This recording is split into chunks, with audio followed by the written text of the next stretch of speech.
Let's say you were picked on when you were younger. You acted out as a toddler and got disciplined for it. You wanted to play, but your loved one was annoyed by you and you got hit. You were singled out in school because you wore glasses or you wore different clothes. You were constantly being picked on for things you couldn't control. All you knew was that what your parent told you what to do. As you got older, you acted out in school and possibly did drugs. But your loved ones congratulated you on this behavior. You got in trouble for school or even got arrested for just doing what you thought was right because that was how you were raised. How do you think the pit bull breed feels? They get abused, starved, and possibly put into dogfights. Even if they get rescued, they will most likely be euthanized because of people being scared of them, or they are too far gone to be rehabilitated. These dogs do not know what is in store for them every second of the day. Many people think that the pit bull breed is a dangerous dog. But if the community is properly taught about the breed and how the environment it was raised in plays a big role in how they act, then we can stop this misled information and get more rescued. According to Inquisitor.com, it says that around 75% of shelters that get a pit bull for whatever reason will euthanize them the moment they get them. Also, in larger cities, pit bulls and pit mixes make up around 60% of shelter dogs. Sadly, 90% of these dogs are euthanized, and only 1 in 600 will ever get adopted out. As of February 2014, on the American Temperament Test Society, pit bulls have an amazing 86.8%, which is higher than a golden retriever and higher than my dog, which is a dachshund. The test goes through and measures stability, shyness, aggressiveness, and friendliness. They even test the dog's protective skills and self-preservation. The dog's owner will not be allowed to speak to the dog, correct the dog, or give commands. The test is divided into 5 subcategories: behavior towards strangers, neutral and friendly, reaction to auditory stimuli, which is hidden noises, and possibly they will do other things like gunshots or something that will scare the dog. Reaction to visual stimulus, they said that they will use an umbrella, which is like almost having the dog walk up and having an umbrella almost open in their face, but not directly in their face, just to see what kind of reaction that they will get from the dog. And tactile stimuli, which measures the dog's reaction to unusual footing. And lastly, self-protective aggressive behavior, non-threatening, threatening, and aggression to see how his or her protective instincts are. With such a high temperament rate, you would think that pit bulls wouldn't be hard to be adopted out. But like any other dog, responsible owners will have a great impact on their life. With great tips and training, any person can become a responsible owner.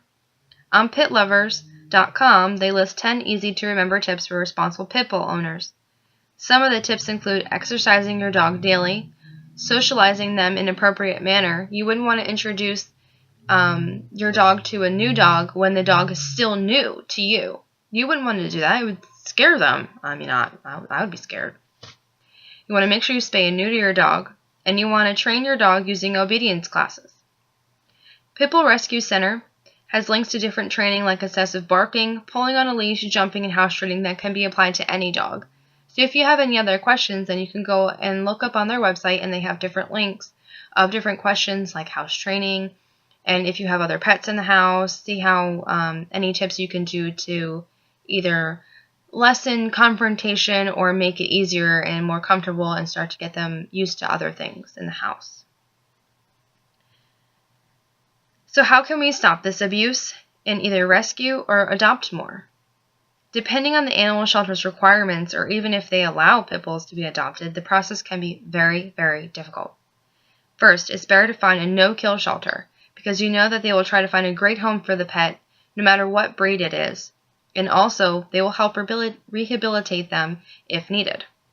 According to Villalobos Rescue Center in New Orleans, Louisiana, they have an extensive adoption process that includes checking out the home, making sure that the dog will get along with your family and other animals in the home, and lastly, providing any more training with the dog. If you've ever seen their show, Pit Bulls and Parolees, on Animal Planet, you can see the amazing work that they do with rescuing pit bulls.